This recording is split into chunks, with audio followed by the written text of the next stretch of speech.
Well, our Mahindra's got 50,000 Ks on it now. How do you reckon it's going? Oh, this is perfect. Yeah, so we're going to go through Tinga, and it's mining all around here. You can see disturbances and things. And I don't know, I know they found a lot of tin near Tinga. I don't know why that's called Tinga because of the tin, probably. But they also have jelly bean crystals, which you don't find anywhere else, I don't think, and maybe diamonds. Bit of gold. Got the pans. We'll see how we go. We've got it decked out as our camper, of course, but we just love exploring back roads, you know, all over the place.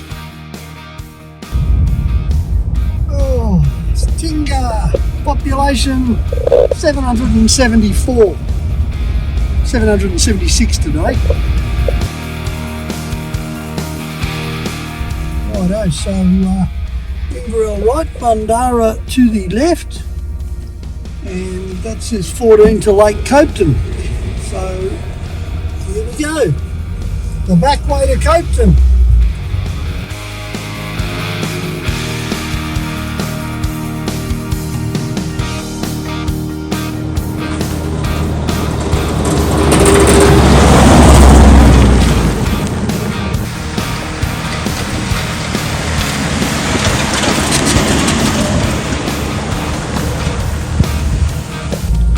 Plenty of water in the dam.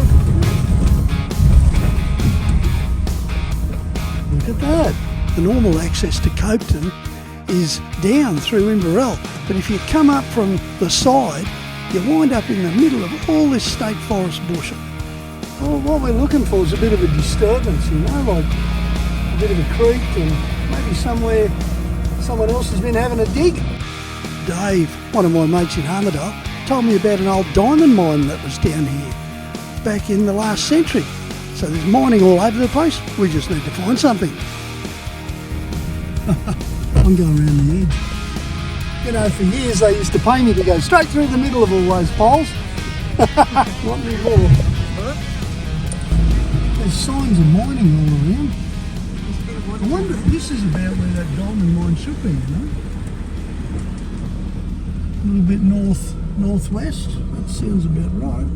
Gee, there's a lot of disturbance here. Let's have a look, hey? Yeah, well, we're going to have to be a bit careful around here. There's a lot of dead wood. And, you know, whatever else you do, you want to make sure your sky's clear when you camp in country like this. Otherwise you might wake up with a tree on your head. A couple of people have touched that tree in its time.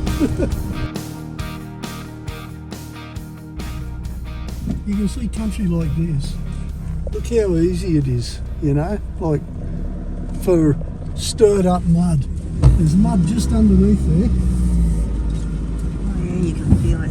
Yeah, you can feel it, it's soft. Always when you're close to dams, lakes, be really careful because there's always lots of water under the ground. That's how it gets down to the dam. And if you've had a lot of rain, like this place has had by the look of it, you can have a mud pit that'll keep you bogged for a month. Well, maybe not that long if you've got a winch up the front, but you can have some pretty horrible things happen in conditions that seem very normal. It's really hard to tell, but this looks like an old race. It looks like it's had all the rocks put into one direction and it's been kind of mucked up there, but it would make sense because wherever you look around here there's differences in the landscape, you know. There's the clear spots and then there's those ridges, more rocks over there. You know, there's been a lot of mining activity around here.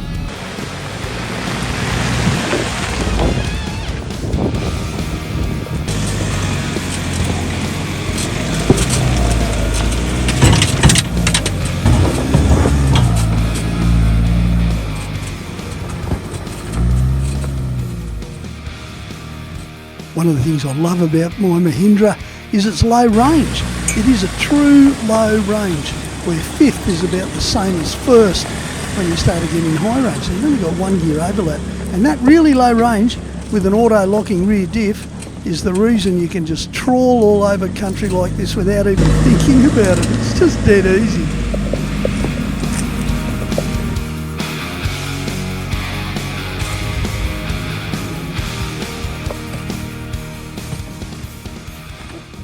This whole area is sort of a reclaimed mine site. Where do you go looking if you're just specking for stuff? Well, it's kind of tempting to just start somewhere, but you want to think about it a little bit. Wherever there's a bit of an intrusion, like look over here, you know, that's probably an animal dug something here. Yeah, there you go. And it's broken away. So what this essentially means is that the dirt's come from deeper. It's been dragged up to the surface. So that's the sort of place you'd have a look, or on those banks underneath the trees, on the chance that maybe a tree root's brought something up from a bit down there. You want to look for the native dirt in the place too. This white stuff we're seeing, most of this white stuff is just clay. It's just been washed off the top, so to speak. So that brown dirt over there, you know, we need to get into that, get a few rocks, see what's happening over there. You know, sometimes you find things in the bush, you've got no idea what they are at all, and that's one of them. It looks like a boiler or something, but it's got lifting hooks on it, and it's been made in the oxyacetylene days, and that's a bit of stick welding, so 1950s, 60s maybe. See this blue rock here, this isn't natural at all. So I'd say someone's had a race, and we've seen little bits and pieces of it, and then years later they've come through, and when they removed everything they've kind of hit it with the dozer, which is what you do. Well, we'll get rid of the obvious rubbish and then we'll put a bit of water on that, see if anything glistens.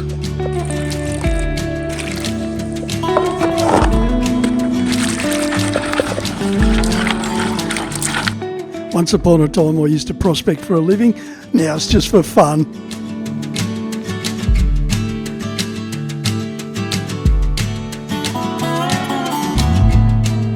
Get a load of this. This is something Karen picked up yesterday, and it's the first thing we found. I don't think it belongs here at all. This is actually gold-bearing quartz. And if you were to crush that up, which I'm going to do when I take it home, and I should have bought the mortar and pestle. I made a mortar out of the bottom of a gas bottle and a ball peen hammer, and you can break this stuff up, then you can run it through the pan, and that's basically what those big batteries used to do on old gold mines. You see them all over the Victorian high country, places like that. The big hammers, you know, big pistons, used to smash this stuff right down to nothing and then extract the gold out of it. And it was a question, there was nearly always gold in it, it's just whether it was worth all the effort to recover it or not. Actually, if I put a thick chain on, you could wear it around your ankle. I know, you take me swimming then. Well, after spending most of the day scraping around the place, I didn't really find anything. I didn't really expect to. I just kind of enjoy it, and you never know, you just could hit it rich. People do. But at least we worked up an appetite. Time for a camp and a cook.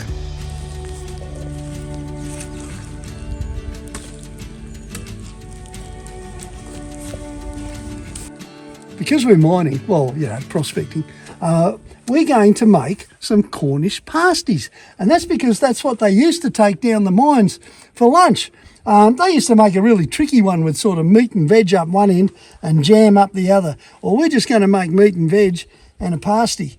And we're going to make it using the old hamburger mix, which is pork mince and beef mince together with some soy sauce and a bit of brown sugar. You know, soy and sugar goes really well with pork, doesn't it? Remember that? And chilli, bit of curry powder. Start the pan off with some onions, because you've just got to have brown onions in something, haven't you? And for veggies, we're going to use mixed veggies already chopped up in a bag, and some whole potatoes already cooked, just need a bit of a chop, and then some puff pastry. We'll put it all together and we'll see how it goes. Now the trick here is to cook the inside of the pasty, the meat and the veg, before you even look at baking the actual pasty itself. That way you know it's all good to go.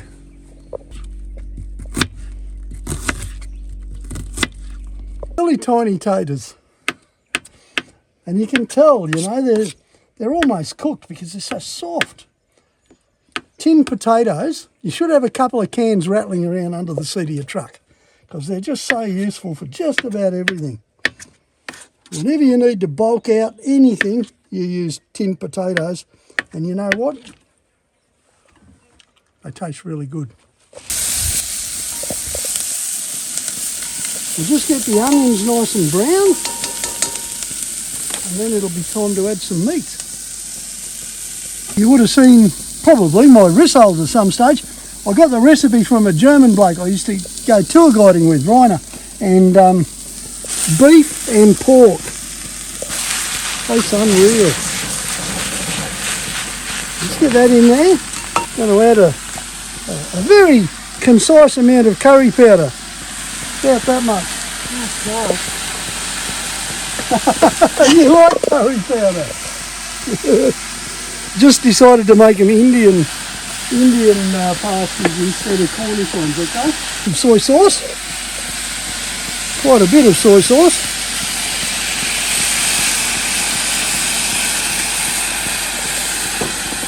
Soy sauce is your salt and brown sugar is your sweet. There you go. Sweet and sour. Can't go wrong.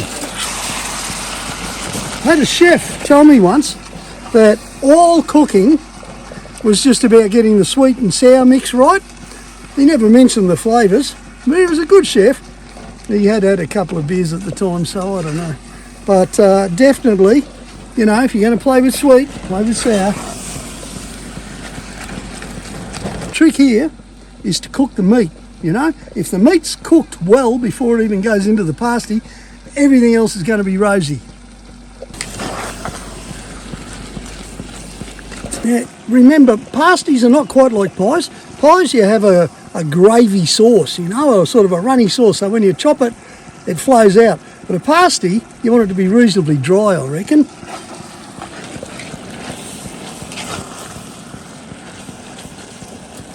Okay, that meat's just about cooked. Time to add a bit of colour. Some tin spuds and some frozen veggies. Perfect. And that, folks, is how easy it is to make a nice pasty filling. All we've got to do now is make the pasties.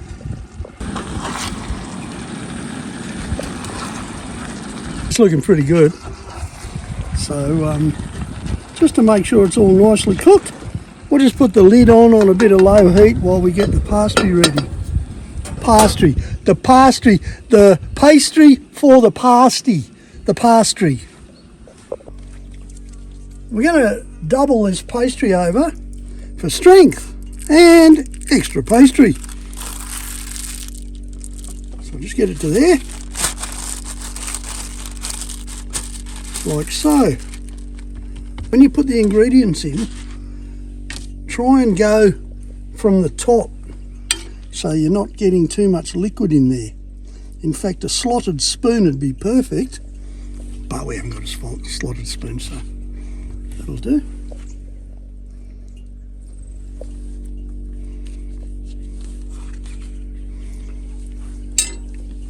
Fold him over, crimp the edges.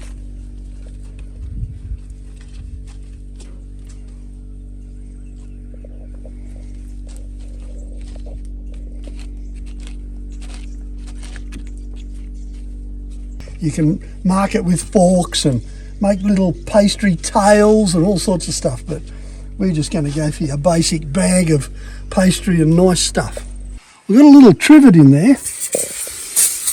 Not essential, but given that we're on a sort of a red coal fire, that'll help. Number one. That is possibly the most unpasty looking pasty I've seen. Just going to put a little bit of egg on top. That'll just make it nice and brown. Come out nice and brown and help seal it up a little bit. There we go. Oh, I can hear all those Cornish miners calling.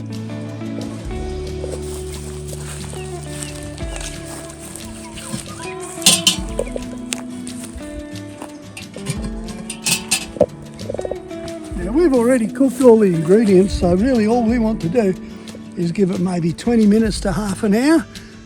Full blast, which means lots of coals on the roof.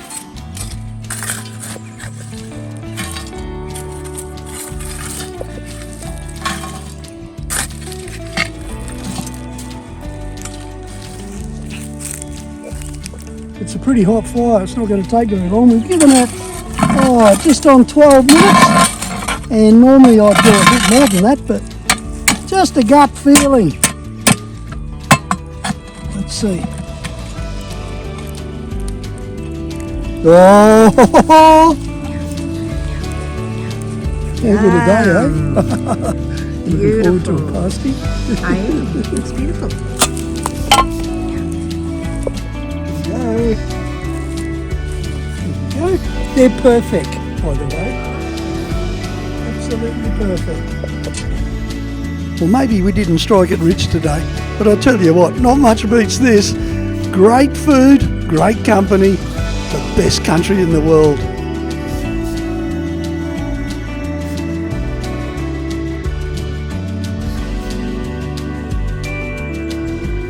Oh, there's nothing better than a night in the bush. Next morning, the sky didn't look so great. And this is one of the things I love about our setup. You know, you use camping gear more if it doesn't take long to set it up and to pack it down. And with the clouds rolling in, see how quick ours comes down. 8 minutes. People keep asking, you know, how's the Mahindra going? What's going on? How come we haven't heard all that stuff? Well, basically you haven't heard because nothing's gone wrong. Now, because it's all new, the whole fit out, the whole idea of doing up a Mahindra to some degree, you know, you're a bit of a pioneer, and I needed to clock up a few Ks in a whole bunch of different situations just to make sure I was happy with it, and I am, basically. And that's even before four-wheel drive industries worked their magic and green and truck fit canopy and everything else. The basic vehicle has been fantastic from day one. It's got nearly 50,000 Ks now, so that's not a million Ks, but that's enough to talk about it. In all that time, it's had one thing you'd call a breakdown, and that was a little water sensor on the burn-off thingy, majiggy thingy, which was about $150 part. They had them in stock, and it was dead easy to fit. In fact, everything I've done here, which is not much, servicing and that sensor and whatnot, cleaning the bugs out of the catches, stuff like that, it's all been really simple. You know, it's designed to maintain. That's probably the best way to put it. So, you know, you can get the oil filter just by whipping in under there, stuff like that. It's just been really easy. This is the Mahindra bar from Mahindra, and it's been fine. I haven't hit anything, so I don't really know what it's like. But it's certainly the right shape, and it's got the glance angles right. I might update it one of these days, I'm not sure. The nitro light up front, well, look, this is just awesome. The Mahindra's got quite decent headlights. It's also got this wonderful feature of a turning light that actually comes on when you're turning around a corner like an old Peugeot, which is really handy at night on dirt tracks. The nitro, that's only a little nitro, it's more than enough. I've got a big one up there that we can use on a couple of different settings. That's really handy at night, you know, when you're looking for drop-offs and stuff like that. But I don't use it much at all because this does all the work on the highway, no problems at all. As far as recovery gear goes, I'm not worrying about max tracks and stuff because I've got a winch. And in my mind, you know, that's what you need in the bush. Two things you really need to do the kind of stuff Karen and I do, which is, you know, on our own in the middle of nowhere type stuff where you probably don't have a good chance of flagging someone down. So the other thing I've got, apart from Oricom communications, which are awesome, is this Oricom battery pack, okay? Now you would have seen these, you get them all over the place, but there's about 1 million different levels of goodness, if that's the word, and this is one of the best. I can leave that for 6 months and it'll still be fully charged, and there's enough whack in that to start the motor. If the battery goes flat, because Karen's been listening to the stereo all night or something like that, so that means we don't have to find someone to give us a jump start. Not that we've ever needed one, but that for me is security when you're on your own. And the winch, of course, look, a good electric winch is just the best recovery equipment you can have. Gets you out of just about everything. What am I using? This is a Runva, and look, I've done a lot of winching in my time, and I've seen winches change dramatically over the years. This is the best, smoothest winch I've ever used. What are you looking for in a winch? Well, you don't need absolute top dollar. You really don't. What you need is something that's really well engineered to keep the water out so that it'll last 3 or 4 years without even being looked at, and then work the day you need to get out of the mud. That's what these things are good for. You can hammer them, you know, mercilessly and they'll take it, or you can not use it at all except for the odd check or winch rope straighten or something, and it still works. So I'm in love with that. I've got it wired inside. I've got a little rocker button inside so it can run in and out on its own from inside the truck, and we've also got the plug-in so you can do a remote winch if you want to watch what's going on. Perfect.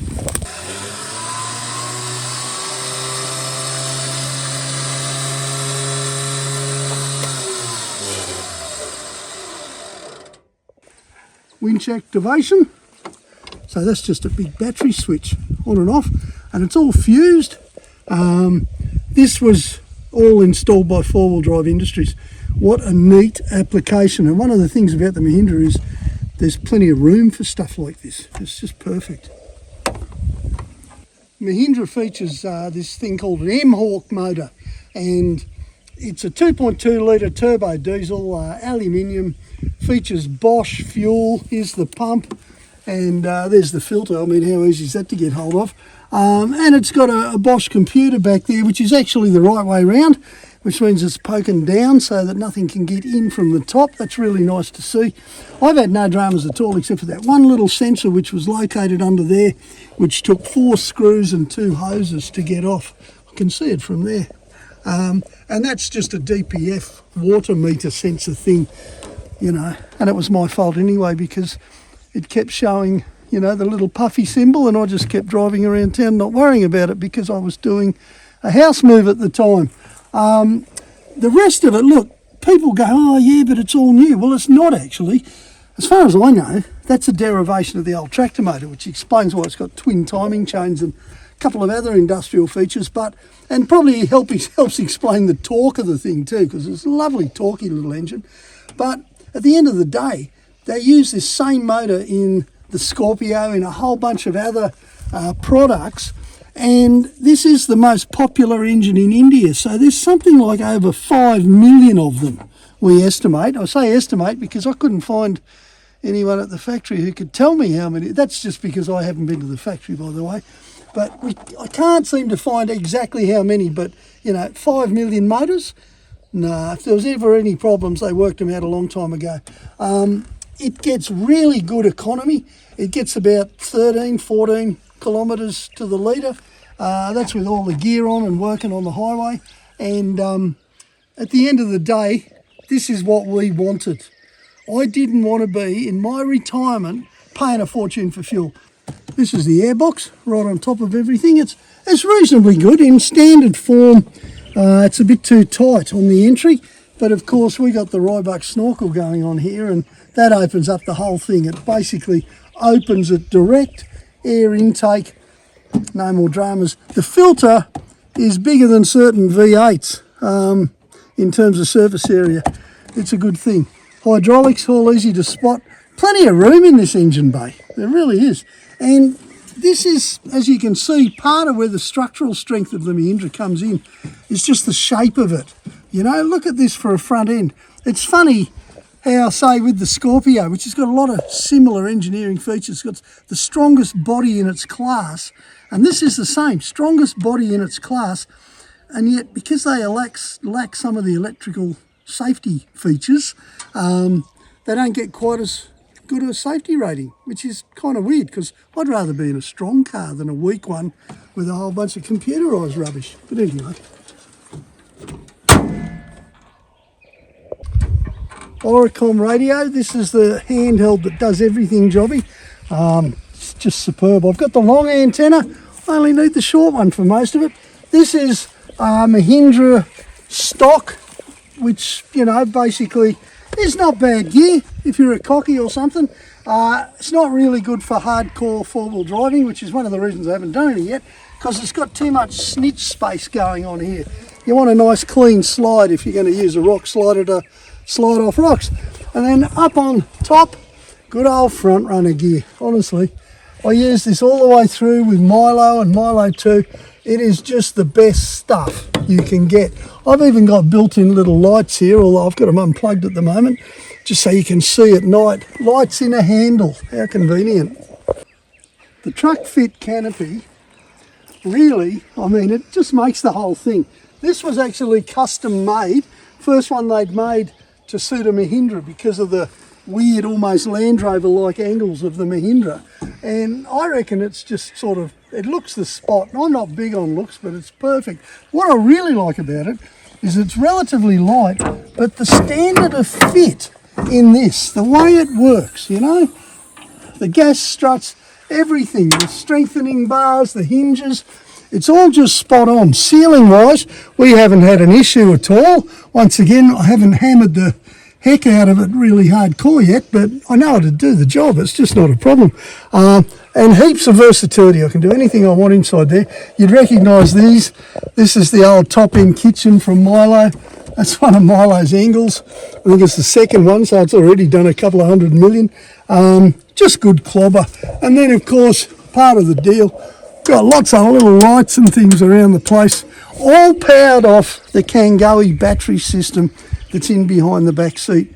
The Kangoe are the people who outfit police cars, ambulances, stuff like that in Queensland. And honestly, the expertise that went into that battery pack. What are you looking for in a good battery pack? Well, you're looking for something that you never have to think about again.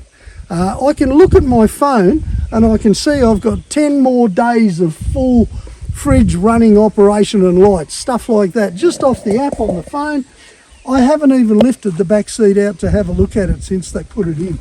It's been fantastic. And there's one Bush Company solar panel on the roof, and that's enough to keep the fridge humming constantly. I mean, we pretty much keep it running all the time. I've always had water. Water is the most important thing. It's usually the first thing you should fit to a vehicle if you're seriously going to travel in Australia. In this case, it's just this little tap here, which is, because it's on a bit of an angle, it's coming out a bit slow today, but there's 60 litres in there. And Karen and I, so far, I think the most we've done without filling it up was 6 days straight out on Stratty. A little bit light on the baths, if you know what I mean, but 60 litres of water is enough for all your general purpose work.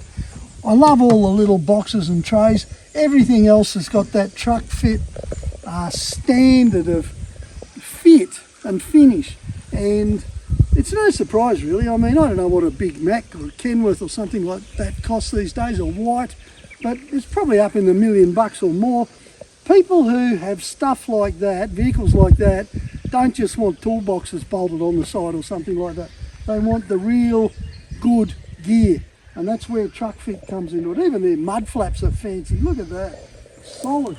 The back of the truck fit got a ladder because originally we were going to have the tent around the other way, and like everything these guys do, I mean, it is just a beautiful piece of kit, even if we're not going to use it. Well, I can use it to get up and down onto the solar panel. And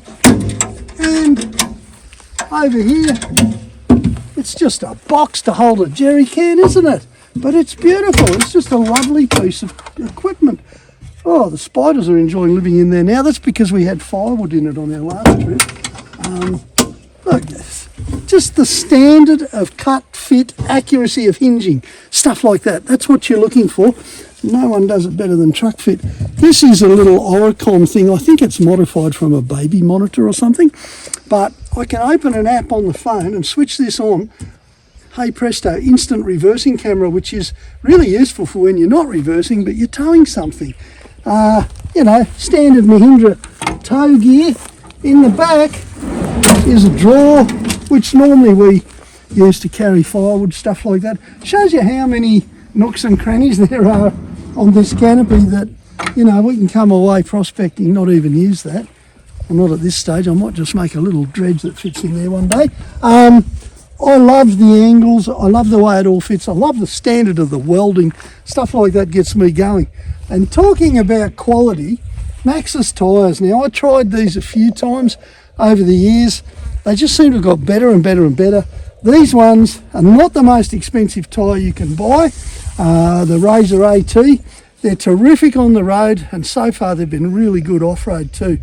I've got a bit of a feeling with tyres, if you've got, you know, halfway decent tread on them and you let a bit of air out, you're going to get there, aren't you? These are really good. Now, a lot of people ask about the rims. What's the offset? Oh, gee, I can't remember. I think it's +10. I know it's kind of weird for the Mahindra. The best thing is that these are dynamic rims, okay? Now, you can get other types of rims that look similar.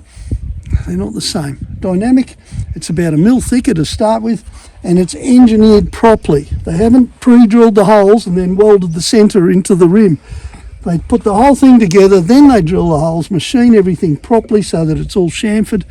These don't come loose and they don't break, and they're in balance, perfect balance from day one, once they're set up with a tyre anyway. So it's hard to go. I've been running dynamic steel on everything since I gave up on split rims back in the 90s, and I've bent them, straightened them out, done all sorts of things. I wouldn't go bush without them, to be honest. You can have your fancy rims. I know they're nice, but these are just practical, good solid practical. Suspension wise, independent front end. I'm not over live axles. Live axles are beautiful if you want to play all day in really serious terrain. Independent front suspension on the road, which is where you spend most of your time if you're doing the sort of stuff I'm doing these days, is absolutely spot on, and it works fine. I've got a 40mm lift, which is, once again, the Mahindra lift, because at that stage it was the only one that was available, and it's quite good. It's not a real imposition at all. The rear end, you know, being leaf sprung and big leaf springs, it's more like an old Toyota than anything else you can buy these days, which is one of the reasons I picked the vehicle in the first place, to be honest. I just looked at the chassis and suspension and went, oh yeah, I understand this. Even after a little bit of work, it's still not as comfortable as leaves can be, and I'll be revisiting that at some stage. Suspension, bar work, they're my kind of big to-do things, I guess, in terms of development. That's not much, is it, really? Because someone like me, I've spent my whole life modifying things. I'm never really happy with standard, but this is a really good base to start with.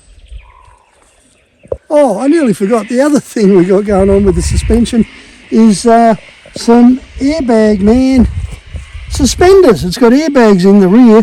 These are the valves just individually pumped. At the moment I've got them both on 10 psi. We're still sort of exploring that. 10 psi gives the back just enough lift. It's a little bit hard for comfort, but I think that's related more to the springs too. We'll get that one worked out. Fuel filler, that's where Truck Fit puts it. It works fine. And the little tap, just magic. I love it.